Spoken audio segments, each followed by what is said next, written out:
I'll be looking here at some remarkable revelations about natural immunity from an unexpected source, as well as what Elon Musk's Twitter files have revealed about the censorship of non-establishment opinion, which has now been verified by the establishment. And before getting started, don't forget to like the video if you want to, and maybe share it. You might remember seeing clips from this doctor here, Lyanna Webb, who was a regular health pundit on CNN. We have a very narrow window to tie reopening policy to vaccination status, because otherwise, if everything is reopened, then what's the carrot going to be?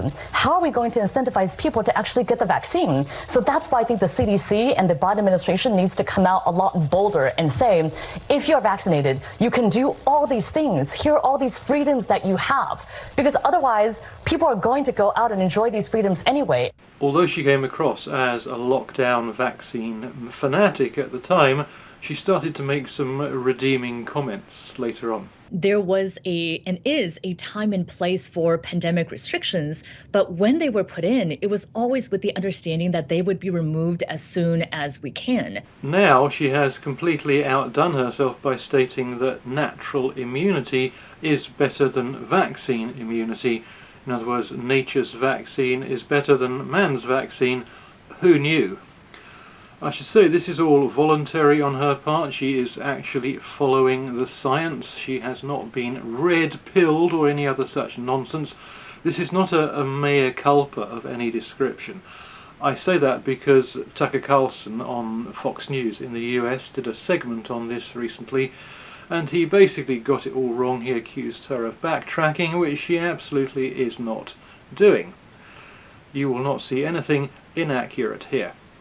And as well as the content, her whole tone in this thing is quite remarkable. This is basically her pushback against the lunatic vaccine mandate for the US military, and she's responding here to her mandate-obsessed critics. Nevertheless, I hope my proposed compromise might change how people think about the coronavirus vaccines. I mean, for an establishment health pundit to be saying that is unexpected, to say the least. She hopes people will change their minds about the vaccines.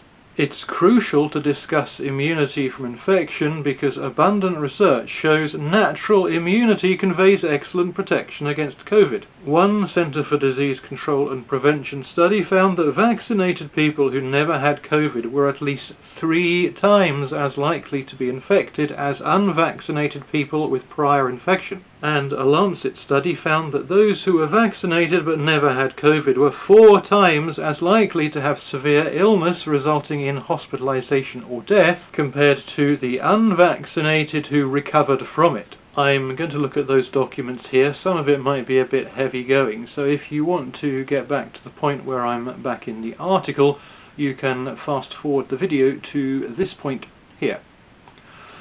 The CDC study requires the reader to do some maths. Here we go, talking about the various comparisons, vaccinated, infected, etc. These relationships changed after the Delta variant became predominant in late June and July. In other words, none of this applies to the original strain of the virus, only post-mutations. With the original strain, it was all good news for the vaccine. By the week beginning October the 3rd, compared with COVID-19 cases rates among unvaccinated persons without a previous COVID-19 diagnosis, case rates among vaccinated persons without a previous COVID-19 diagnosis were 6.2-fold California and 4.5-fold New York lower. So simply vaccinated compared to simply unvaccinated, 5 times better for the vaccine. Rates were substantially lower among both groups with previous COVID-19 diagnoses, including 29-fold California and 14-fold lower New York among unvaccinated persons with a previous diagnosis, and 32-fold California and 19-fold lower New York among vaccinated persons with a previous diagnosis of COVID-19. So compared to no vaccine, no infection, which is the baseline, just the vaccine is 5 times better if you average out the 2 states, but just the past infection is 20 times better, so 20 times is 4-fold 5 times.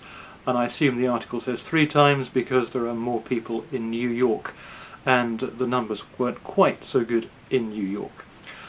And strangely for such a previously vaccine-orientated woman, she didn't mention the fact that if you add the vaccine to natural infection, then the numbers are slightly better again. So the vaccinated compared to unvaccinated are 6 times better off in California, but for those with just natural immunity, 29 times better off, which is 5 times better in comparison to the just vaccinated. But add the vaccine on top of natural immunity and that increases to 32 times better off. So adding the vaccine improves things a bit, but not much in California. Then vaccinated compared to unvaccinated, New York, vaccinated 4.5 times better off, but just natural immunity 14.7 times better off, which is 3 to 1 in comparison. Add the vaccine and you're 19 times better off, so that's a slightly bigger difference, though not by much. So the vaccine adds a little bit to natural immunity, but natural immunity is much better than vaccine immunity.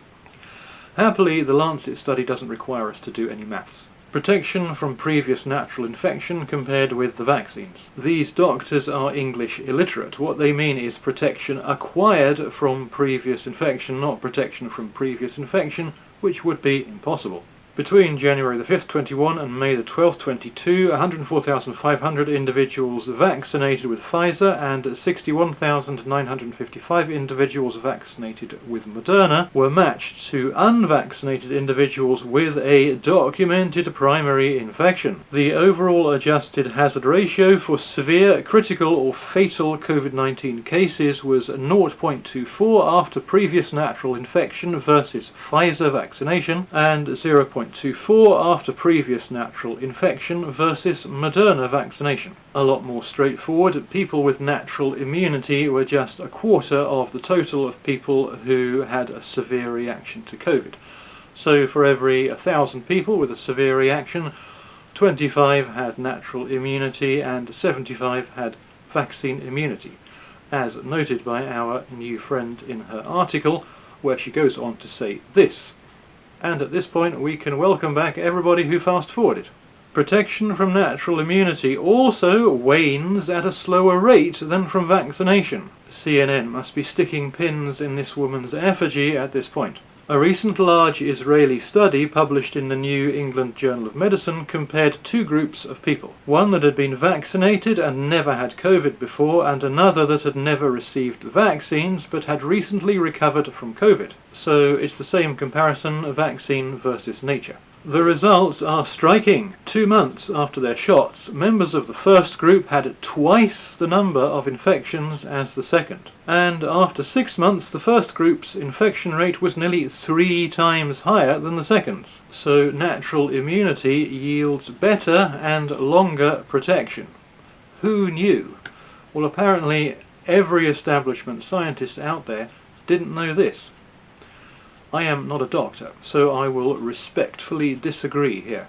To be clear, vaccination is still a much safer way to develop immunity. I would never encourage chickenpox parties for COVID. I don't know why not. Isn't chickenpox more dangerous for children than COVID? So if you're going to have chickenpox parties, why wouldn't you have some kind of version of COVID parties for children? Or as we used to call it, school, for example, but then they were all closed.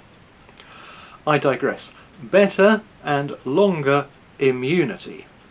It would at this point be hoping for too much that she might start to talk about vaccine harms, I assume. What's the downside of requiring everyone to be vaccinated? And while we're at it, if boosters provide some temporary protection against infection, why not do as some readers suggested and boost all the troops every 3 months? Some temporary protection. How the tone has changed. Besides the logistical difficulty of such frequent inoculations, we need to be upfront that nearly every intervention has some risk, and the coronavirus vaccine is no different. The most significant risk is myocarditis, an inflammation of the heart muscle which is most common in young men. The CDC cites a rate of 39 myocarditis cases per 1 million second doses given in males 18 to 24. Some studies found a much higher rate. A large Canadian database reported that among men ages 18 to 29 who received the second dose of the Moderna vaccine, the rate of myocarditis was 22 for every 100,000 doses. 22 in 100,000 would be 1 in every 4,500. And in the UK that would equate to 1,200 cases of myocarditis.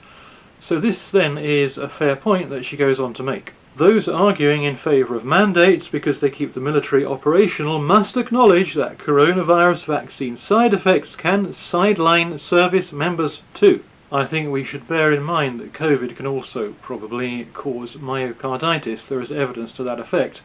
And it's logical that if a genetic copy of the virus can cause it, then the virus itself can cause it. There was a study from Israel which suggested that it didn't, but I think that might have some flaws connected to it. The most interesting thing about this subject is that here you have a mainstream health pundit talking about vaccine harms. So aside from that, according to, again, this mainstream CNN pundit, natural immunity provides better protection, and the protection is better again against severe illness, and natural immunity also provides longer lasting protection. None of which is remotely secret or unknown. The folks of the Great Barrington Declaration were talking about this 2 years ago, this and a lot more. And this is an opportunity to get into the relevant Twitter files. This was Martin Kulldorff of the Great Barrington Declaration responding to somebody on Twitter in March 21. Thinking that everyone must be vaccinated is as scientifically flawed as thinking that nobody should. COVID vaccines are important for older high-risk people and their caregivers. Those with prior natural infection do not need it, nor children. May I return you to what you read previously, which was published just 10 months after he made that comment. One CDC study found that vaccinated people who never had COVID were at least 3 times as likely to be infected as unvaccinated people with prior infection. So again, to Mr. Kulldorff's comment, those with prior natural infection do not need it, because they are 3 times safer. This is actually part of an internal Twitter memo at the time, which has now been publicised as part of Elon Musk's Twitter files, a memo relating to that comment. And hey presto, that is the missing admin part. Hi team, sending a heads up that we will take action on @Martin Kulldorff, a professor of Harvard Medical School, for violating our COVID-19 misinformation policy, specifically by sharing false information regarding the efficacy of the COVID vaccine which goes against CDC guidelines. He then got slapped with a misleading label and the comment couldn't be replied to or liked. A high-ranking expert's statement was tagged as misleading because it did not support the establishment line, a statement which was then vindicated 10 months later, yes, vindicated, that's the data right there, by the same organisation whose guidelines made it misleading 10 months previously. There's a popular slogan on the right, all my conspiracy theories have turned out to be true. This is about as catastrophically incorrect as it is understandable that people come out with it, but sometimes they do. Especially when they're not even conspiracy theories to begin with. That's the assertion, never considered remotely controversial until 2 years ago when Big Pharma had money to make, and that's the corroboration, as noted by the same people whose guidelines caused the factual comment to be suppressed. Active human disgust suppression we'd never seen the proof of before the Twitter files came out. People try to downplay it. They say, oh, we already knew this. No, we suspected it. Now we have the proof that it was being actively suppressed by Twitter. And on a related note, Martin Kulldorff's colleague at the Great Barrington Declaration, Bhattacharya, he was suppressed on Twitter. He was put on a Trends blacklist, meaning that the outreach of his comments was restricted. Twitter was demonstrably suppressing his outreach. That is, screenshot documented proof. And that was because, same as Martin Kulldorff, he was advocating for a sane COVID response. And a sane COVID response is not what the establishment wanted to see promoted. They wanted to see quarantine the healthy and vaccinate the immune, whereas the great Barrington folk were advocating for quarantine the unhealthy only and vaccinate the needy. We know that all populations will eventually reach herd immunity, and this can be assisted by, but is not dependent upon, a vaccine. Our goal should therefore be to minimize mortality and social harm until we reach herd immunity. The most compassionate approach that balances the risks and benefits of reaching herd immunity is to allow those who are at minimal risk of death to live their lives normally, to build up immunity to the virus through natural infection, while better protecting those who are at higher risk. That is what Twitter was demonstrably suppressing. So now we have natural immunity is better protection, and it's even better against preventing severe illness, and it lasts longer. What a shock.